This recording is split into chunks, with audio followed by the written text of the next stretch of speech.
भारत और चीन के बीच सीमा विवाद एक बार फिर सुर्खियों में है। इस बार मामला किसी सैन्य झड़प का नहीं बल्कि नक्शे और नामों की जंग का है। अरुणाचल प्रदेश को लेकर भारत और चीन के बीच लंबे समय से जारी विवाद में भारत ने एक और अहम कदम उठाया है। 7 अगस्त 2026 को भारत सरकार ने अरुणाचल प्रदेश के आधिकारिक नक्शे को अपडेट किया। देश के आधिकारिक मानचित्र निर्माता संस्थान सर्वे ऑफ इंडिया ने राज्य की 27 महत्वपूर्ण भौगोलिक जगहों को उनके मानक और आधिकारिक नामों के साथ नक्शे में दर्ज किया है।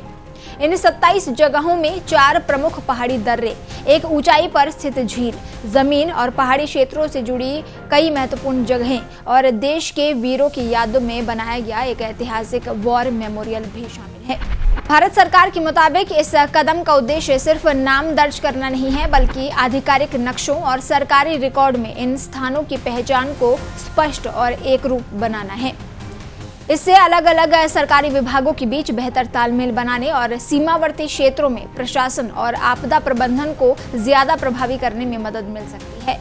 लेकिन भारत के इस कदम पर चीन ने कड़ी आपत्ति जताई है। चीन लंबे समय से अरुणाचल प्रदेश पर अपना दावा करता रहा है और इसे जंगनान कहता है। बीजिंग पहले भी अरुणाचल प्रदेश की कई जगहों के लिए चीनी नाम जारी करता रहा है। भारत ने चीन की इस नीति को लगातार खारिज किया है और स्पष्ट किया है कि चीन की ओर से जगहों के नाम बदलने या नए नाम देने से अरुणाचल प्रदेश पर भारत की संप्रभुता पर कोई असर नहीं पड़ता। अब भारत की ओर से 27 जगहों को आधिकारिक भारतीय नामों के साथ नक्शे में शामिल किए जाने पर चीन ने फिर विरोध जताया है। बीजिंग में चीनी विदेश मंत्रालय ने भारत के इस कदम को गैर कानूनी और अमान्य बताया। चीन का कहना है कि भारत की ओर से लंबे समय से इस्तेमाल किए जा रहे चीनी नामों को बदलने की कोशिश वास्तविकता को नहीं बदल सकती और वो अरुणाचल प्रदेश को चीन का हिस्सा मानता है। चीनी विदेश मंत्रालय के प्रवक्ता गुओ जियाकुन ने भी कहा कि चीन भारत की ओर से तैयार किए गए अरुणाचल प्रदेश के नक्शे को मान्यता नहीं देता। यानी सीमा पर भले ही इस बार बंदूकें शांत हो, लेकिन नक्शों और नामों को लेकर भारत और चीन के बीच टकराव एक बार फिर तेज हो गया है।